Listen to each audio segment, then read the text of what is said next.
Tamilstuff Tv 24/7 News. கல்யாணமான புதுசுல அன்பா இருக்க கணவன் மனைவி கொஞ்சம் வருஷத்திலேயே ஆக்ரோஷமா மாறிடுறாங்க.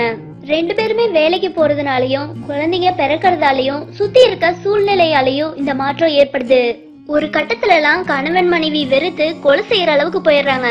அப்படி நடந்த ஒரு கொடூர சம்பவத்தை தான் இந்த வீடியோல பார்க்க போறோம். யூபியை சேர்ந்த ராஜீவ் சர்மா, இவருக்கு வயசு 36. மார்க்கெட்டிங் மேனேஜரா இருக்கிற இவரு 24 மணி நேரமும் போனும் கையுமா இருப்பாரு.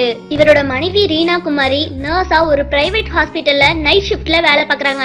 கல்யாணமான புதுசுல இவங்களுக்கு இருக்க அந்யோன்யத்தை பார்த்து எல்லாரும் பொறாமப்பட்டாங்க. குழந்தை பிறக்கிற வரைக்கும் இருந்த அன்பு கொஞ்சம் கொஞ்சமா குறைய ஆரம்பிச்சது. கணவனும் மார்க்கெட்டிங் வேலையால ஏற்பட்ட மன அழுத்தத்தை மனைவி கிட்ட காமிச்சாரு. குழந்தைய பகல்ல ரீனாவும் நைட்ல ராஜீவும் பாத்துப்பாங்க. ரீனா நர்ஸுங்கிறதுனால பல ஆண் டாக்டர்ஸ் கிட்ட சகஜமா பேச வேண்டிய நிலை ஏற்பட்டுச்சு. எப்பயும் வேலைக்கு போயிட்டு வர ரீனாவோட ஸ்கூட்டி ஒரு நாள் ரிப்பேர் ஆயிடுச்சு. அங்க வேலை பாக்குற ஹாஸ்பிட்டல் டாக்டர் தான் ரீனாவை டிராப் பண்ணிருக்காரு. அத பார்த்த ரீனாவோட கணவருக்கு சந்தேகம் ஏற்பட்டிருக்கு. யார் இந்த ஆளு, உன் வண்டி என்னாச்சுன்னு கேட்டிருக்காரு. அதுக்கு சிம்பிளா பதிலளிக்க தெரியாம யாரா இருந்தா உங்களுக்கு என்னன்னு சொல்லிட்டு போய் ரீனா படுத்துக்கிட்டாங்க. ரீனாக்கு அந்த டாக்டரோட நல்ல பழக்கம் ஏற்பட்டதுனால அவரே பலமுறை டிராப் பண்ணிருக்காரு.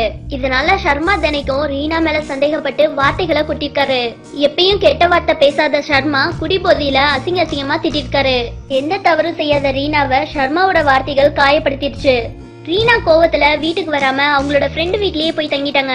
ஆத்திரம் அடைஞ்ச சர்மா ஹாஸ்பிட்டலுக்கு போய் அநாகரிகமா நடந்துக்கிட்டாரு. ஒழுங்கு நடவடிக்கைங்கிற பேர்ல ரீனாவை வேலையை விட்டு வீட்டுக்கு அனுப்பிச்சிட்டாங்க.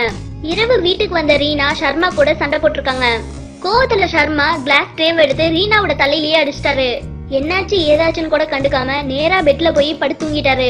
மயக்கத்துல இருந்து எந்திரிச்ச ரீனா கத்தி எடுத்துட்டு வந்து படுத்துட்டு இருந்த சர்மா வயிற்றுலயே குத்திட்டாங்க. குத்தியும் ஆத்திரம் தீராம சர்மாவோட ஆணுறுப்பையே வெட்டிட்டாங்க. கணவனோட உடலையும் ஆணுறுப்பையும் தனியா பார்சல் செஞ்சு கொலைய மறைக்க பாத்திருக்காங்க. போலீஸ் மோப்ப நாய்கள் உதவியோட கொலைய கண்டுபிடிச்சு ரீனாவை உள்ள தள்ளிட்டாங்க. அன்னன்னைக்கு நடக்கிற பிரச்சனைகளை அன்றைய தீர்க்காம அடுத்த நாள் கண்டினியூ பண்றதுனாலதான் இந்த மாதிரி கொடூர சம்பவங்கள் நடக்குது. கல்யாணம் ஆனப்ப இருந்த அன்பு மிஸ் அண்டர்ஸ்டாண்டிங்னால ஒரு கொடூரமான கொலையா மாறி இருக்கு.